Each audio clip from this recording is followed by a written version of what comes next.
Hi guys, thanks for meeting with us later this evening. Today we are going to go over a DRO. Oh, I'll tell you who I am first. My name is Amanda McKinney. I'm the Habilitation Field Trainer. This is Lauren Boland, our Habilitation Field Supervisor. Thanks for coming in and joining in on our webinar tonight. Yep, and before we jump into the content, remember that we do, if you watch the entire video, we draw from names and you can get an Amazon gift card. You guys can obviously use it on whatever you want, but if you want to use it on reinforcers, there's some great things on Amazon that you can buy in bulk for, $5 or less.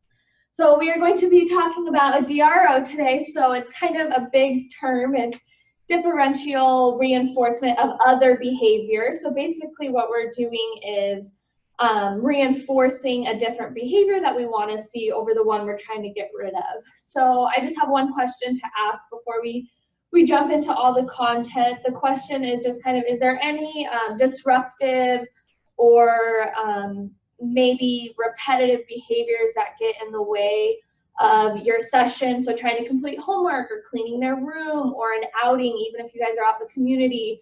So maybe talking really loud or repeating themselves or running away or hitting. So if you could just maybe list some of the problem behaviors that you guys are encountering.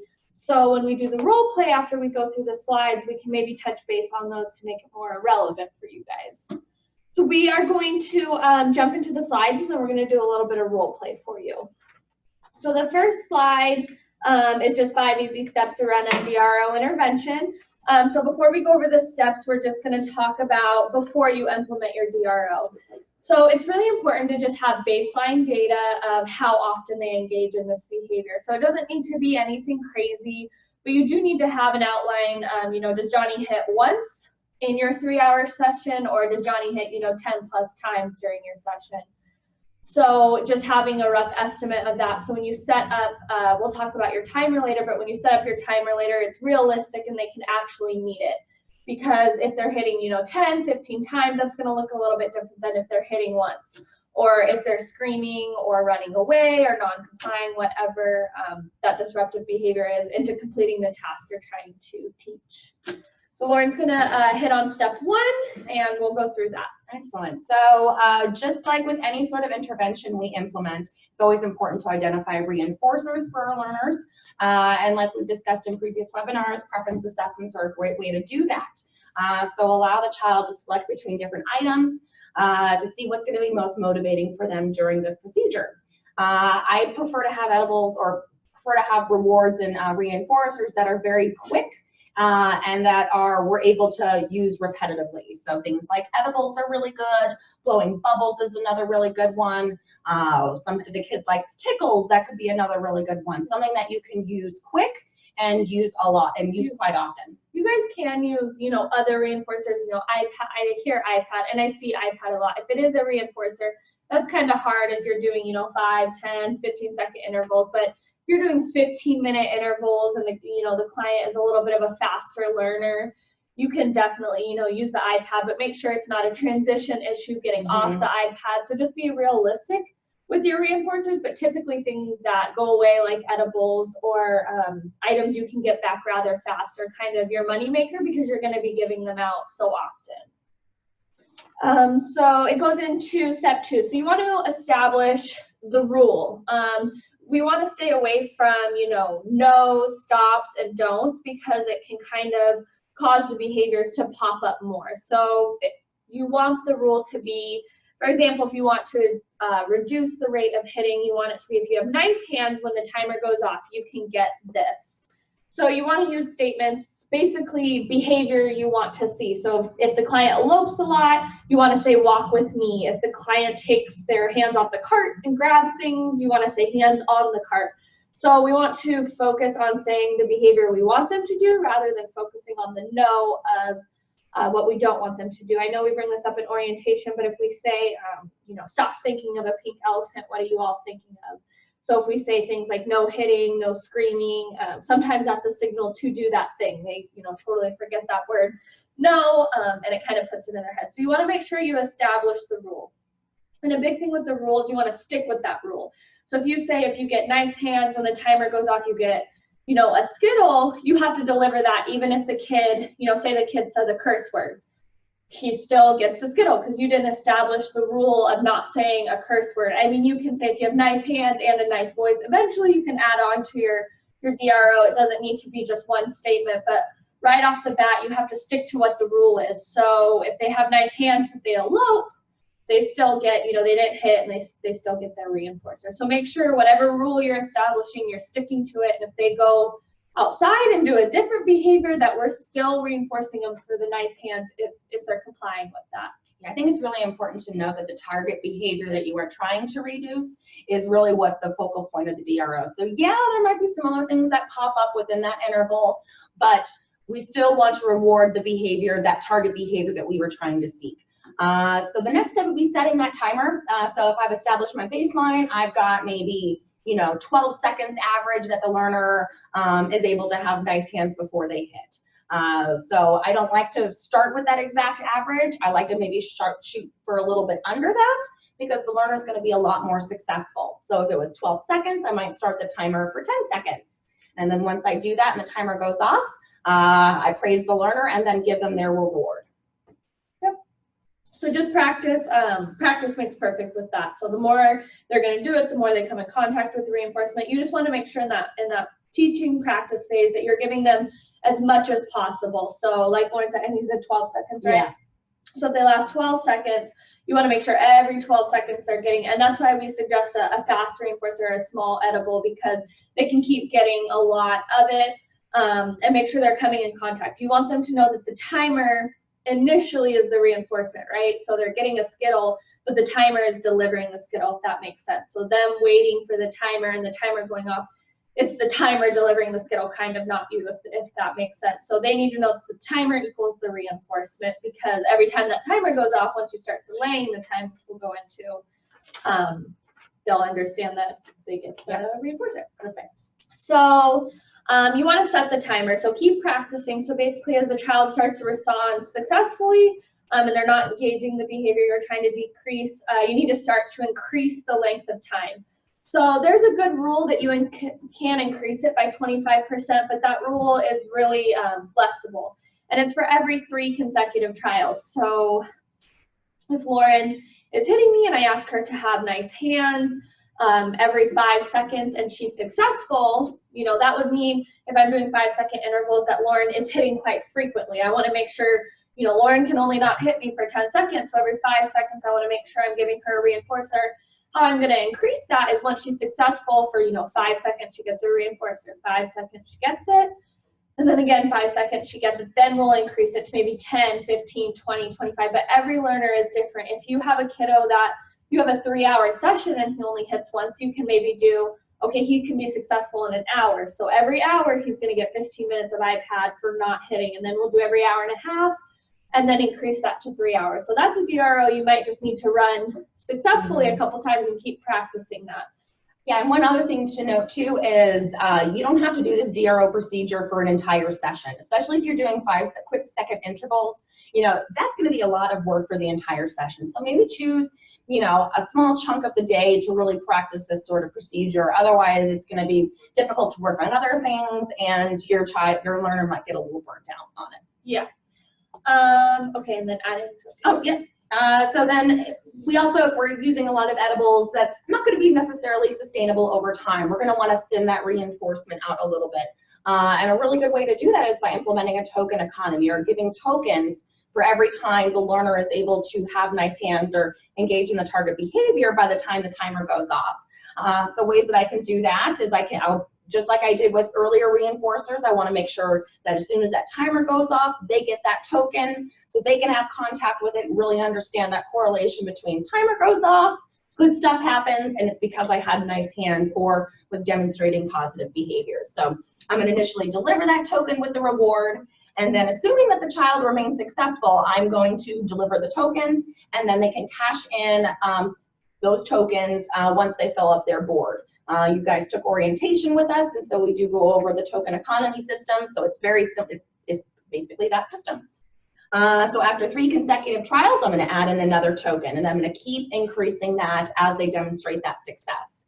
Let's see. And then providers, you do need to set the criteria to buy those reinforcers with the tokens, so when the child earns enough, they can cash in and then get that reward that they really, really want. Yep, so the goal is to not, give a Skittle every 5 seconds or not give an iPad every 15 minutes. Like Lauren said, it's not really sustainable. So a token economy can help maintain this intervention to a longer lasting intervention. So moving on to the next slide, step number 4. So the big question is what if the they're unsuccessful and they end up hitting you or screaming or eloping? Which is, sometimes happens. And if it's a very learned behavior, if you have an older kiddo and that behavior has been happening a really long time, or maybe with other people, that's going to be a lot, not harder of an intervention, but maybe a longer, needs to be more consistent of an intervention than a child that maybe just started the behavior. So if they engage in the behavior before the timer goes off, you just want to say, let's try again, and then remind them of what your rule was. So you want them to we'll go over, you can't see right now, we'll show you in a minute, but we have a timer on an iPad. You can have a little start and stop watch. You can have one on your phone. So it's just, let's try again, remember, nice hands. So, and you reset the timer and they get another chance.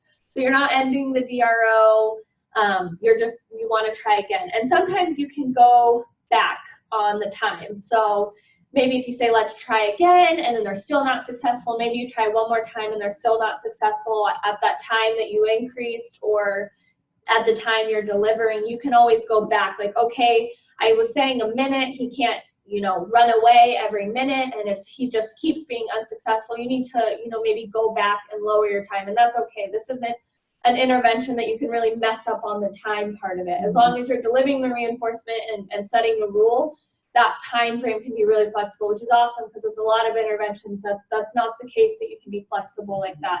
So you can always go back on the time and, okay, well, let's try 30 seconds so they can be successful. So it's okay if the child engages in the behavior, it's part of the learning process. We're just gonna, scale it back if it keeps continuously happening. And it's just, let's try again. They still get another chance to still get the reinforcer, remember what we're working for.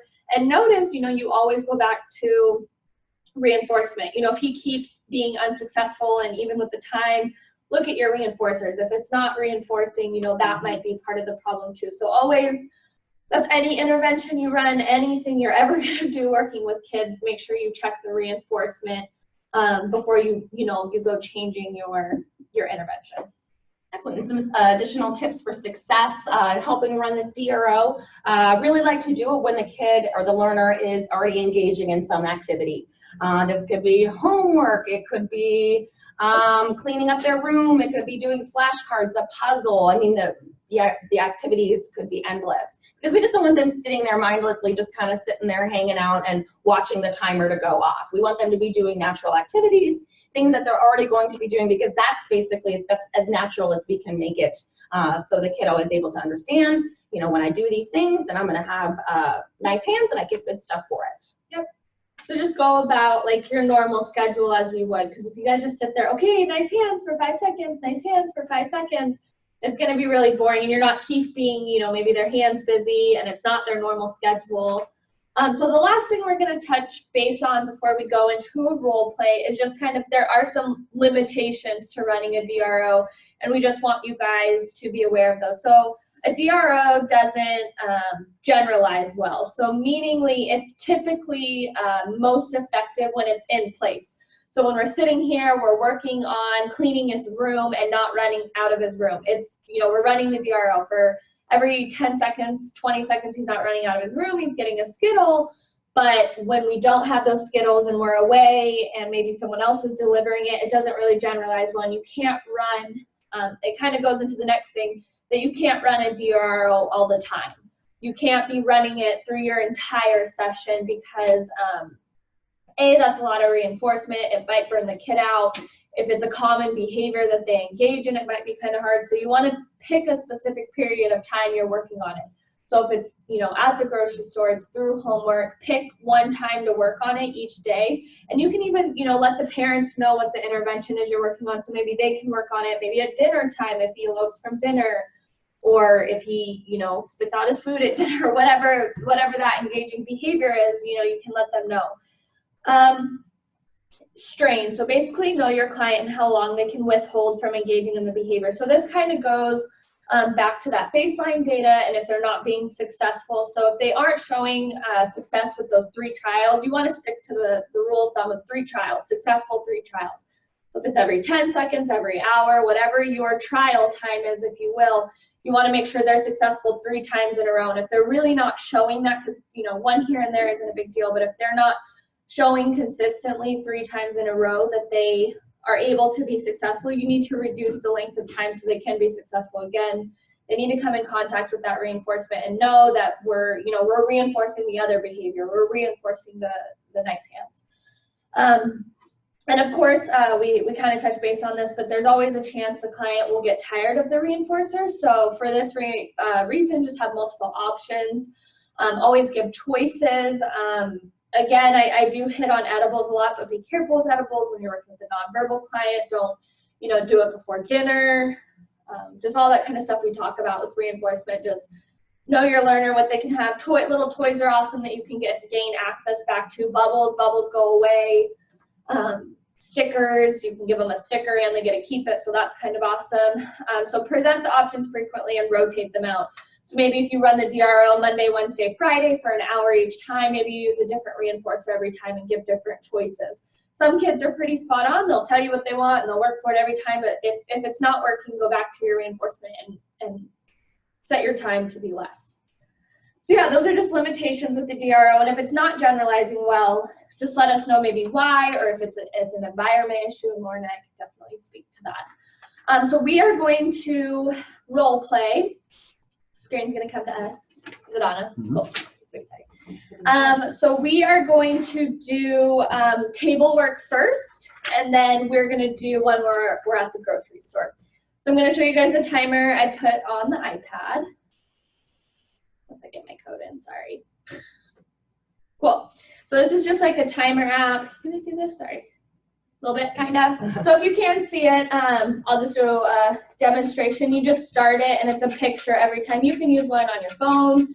You can use one, just a stopwatch. If you're out in the community, this might not be too realistic. If you're doing the table, it will be realistic. You can also get one on your phone, too. I have this app on both my phones. It's called Countdown Timer. And so that is a really cool timer, and the kids like it, too. Awesome. So I'm going to be the provider, and Lauren's going to be the kiddo, and we are going to work on some homework. Cool? Alrighty, Lauren, we are going to work on some homework. Are you excited? I guess so. Look what I got. I have either mini Oreos or Skittles. Skittles! Skittles. Awesome. I love Skittles, too. Cool. So for every homework problem we do, and when we have nice hands, we get a Skittle. Okay. Does that sound fun? Can you show me what nice hands look like? They can look like that. They can look like you're praying, or like they're down like this. So however nice hands look. Those are great nice hands. Awesome. Good job. Cool. So let's do our first problem. I'm going to start the timer. Cool. So 8 plus 0. 8. Awesome. Yeah. 0 plus 5. I'm so smart. You're so smart. 1 plus, oh, what does that mean? I did it. I get it. You get what? Skittles. Awesome. Cool. Alrighty, timer going. Let's keep going. That was a good try, but let's try again. Good, nice hands, though. That's good. Look at that. I didn't have to do it. You didn't have to do it. I'll try it now. It's okay. You had nice hands. I'm totally cool with it. Is that 4? That's 4. Awesome. 8 is great. Yeah, 8 is great. 5. Okay. No! We lost a Skittle. Great. Okay. We're going to do it for a little bit longer. Have nice hands. We have almost the rest of the sheet. Does that sound good? I guess so. Okay. 0 plus 0. You've got that one. 2 plus 0. You got that one. Okay. Hey, let's try again, okay? So we're just going to restart it. Awesome. We get another turn, okay? So if you have nice hands, what do you get? Skittle. Okay, so let's keep going. Can I have Skittle 6. now? You can have a Skittle once we see the what? All right. Robot. Awesome. Keep going. 9, 1, 3, 4. You have such good, nice hands. Thank you, Lauren. 6. Oh, look at that. You got the robot. Awesome. Cool.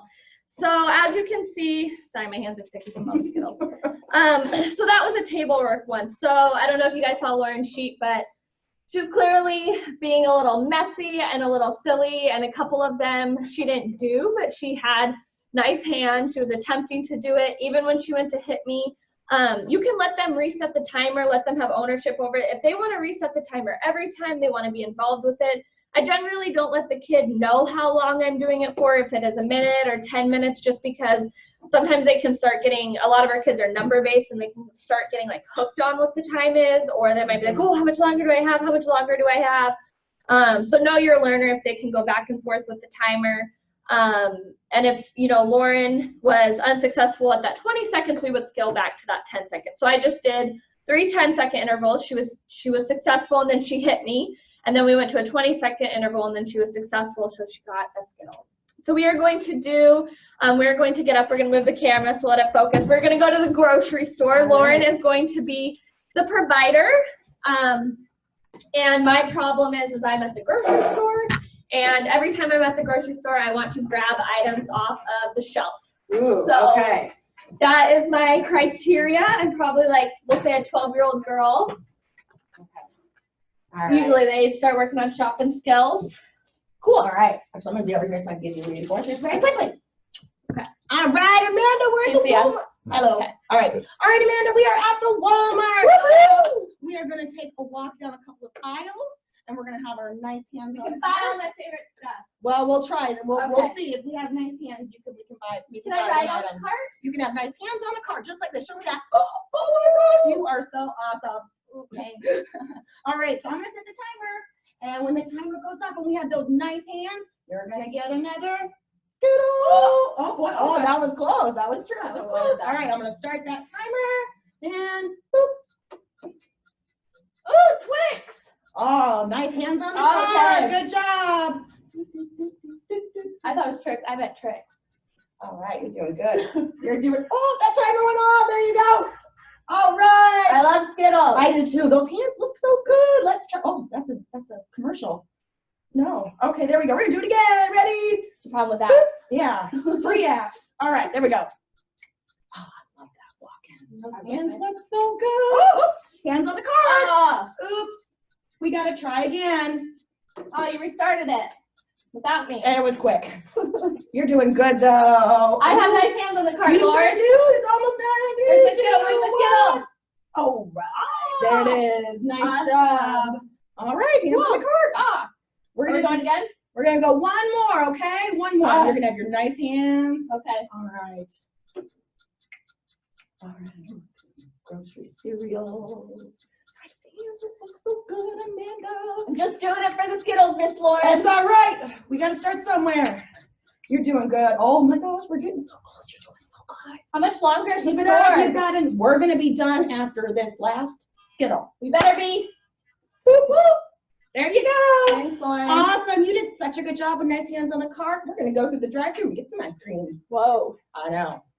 I didn't know that was coming. Ah, surprise. Cool. All right. So we know it's a role play. We're not real kids. It's not as realistic as we would like it to be. Did anyone say that they have behaviors? Because I can touch base on that before we have. Sorry, I'm getting a little close. There we go. Martha, kids keep running away. So eloping. That's a big one. So know how often your kid runs away. Do they, and kind of what tasks. So do they run away for every task? Do they run away right at the beginning of the task? So know, when they're running away. And then also know how often they're running away. So are they running away, 15 times in a session or twice in a session? And that's how you kind of set up your criteria. If they're running away 15 times in a session, you might want to set in your sessions 2 hours. So this is very base, but if they're a session and they're running away 15 times, I would try maybe every 10 minutes, every 5 minutes that they're not running away, they get an extra reinforcement, whatever that is. Maybe it's a break, maybe it's, if this is the Martha I'm thinking of, I'm pretty sure your kid likes movies, so maybe pressing play on the movie and pause, because that one you have control over. I think I'm thinking of the right Martha, hopefully. But that is a good one. YouTube videos are awesome because you can press play or pause, and you have control over it. Just make sure you have control of the iPad or the remote. But yeah, kids running away. So basically your behavior is stay with me, or your DRO statement would be you know, stay with me, stay at the table. Mhm. You can set it whatever you're trying to get the kid to do. You know, we're staying in your room, we're staying in the living room, we're sitting right now. So set up your rule. Don't set too many rules. So don't say, you know, right at first we're gonna have nice hands, and we're gonna sit still, and we're gonna stay in the room, because that's a lot. Stick to one behavior that you're struggling with the most. Say the behavior you want to see and reinforce it every 10, 15 minutes. Yep, and you kind of want this sweet spot of them being successful with getting the reinforcer, but you also don't want it to be too easy to where you're not raising that bar often enough for them to be more independent with that skill. Yep, so at first, have a lot of reinforcement. You know, you're doing it every 15 minutes, but once you start to see success, go to 30 minutes and then 40 minutes and then turn them into tokens. So a DRO isn't intended to be this thing that's going really fast, but practice it really fast like that at first, and then you can scale down. Yeah, and don't be afraid if you do have to reduce the time on the timer. That is kind of part of this process, that our learners progress and learn at very different paces. So, you know, don't be super discouraged if you have to set the timer down a little bit, because very quickly you're going to find that you're going to be able to increase that time, especially if you're doing a lot of intervals and the kid's able to get success with having that reward. And Lauren and I, we were talking earlier with someone, and we kind of noticed that DROs are really successful and easy to run out in the community. Yes. So while you're walking down the street and having appropriate behavior, while you're in a community setting, while you're around siblings. So this is a really easy one. You can just have a timer on your watch and a couple things in your pocket. Mm-hmm. So it can be a really, really easy thing to run in the community. This isn't something where you need, space. You don't need a plethora. It's not a preference assessment. You already did that. You already established that. So, know that this is really easy to run. We spoke about 30 minutes on it, but you could take 5 minutes, write out a plan, and run it every session for an hour. And hopefully you see progress. And if you're not, what are the barriers? We can work through that. Yeah, we'd be more than happy to work through this with you guys during your sessions. If you think this would be valuable for you guys and your clients, we would love to help you guys out with this. Yeah, and we can, we know our role plays are a little different on the screen, and it's going to look so different with your client. So if you want us to come out there and role play it with your client, just email us. Our emails are online, and most of you have our contact information. So it was good seeing you guys. We'll let you go a few minutes early. We'll get that Amazon gift card out to you. And it was nice seeing you. Thanks for joining us late. All right. Good night. Bye. Yeah, it is good night.